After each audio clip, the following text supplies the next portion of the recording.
Salut chers abonnés, bienvenue une fois de plus sur Channel Caméactu.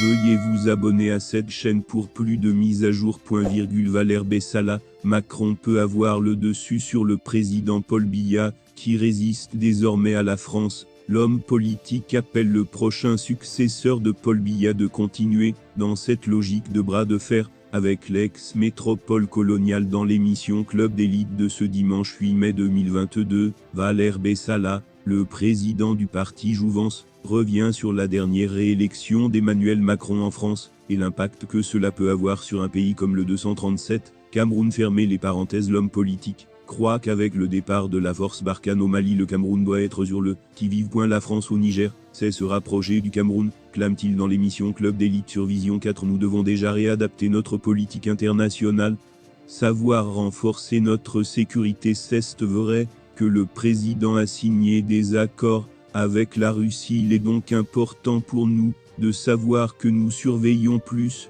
ce qui se passe au Tchad, ce qui se passe au nord du Nigeria, dans la logique de la coopération militaire, que ce qui se passe au Gabon voisin, ajoute-t-il. La particularité de Macron pour le Cameroun est que justement, le président de la République a rempilé pour 2025, Macron lui dira pour 2025. Cela veut dire que le jeu à l'usure du temps, Emmanuel Macron peut avoir le dessus sur le président Paul Biya, qui résiste désormais à la France, parce que le président Paul Biya, lui, c'est 2025, donc son successeur qui arrivera certainement, devra s'arranger à ce que les 2 dernières années de Macron, qu'il puisse continuer à tenir la tête assez haute à ces Français-là, qui visiblement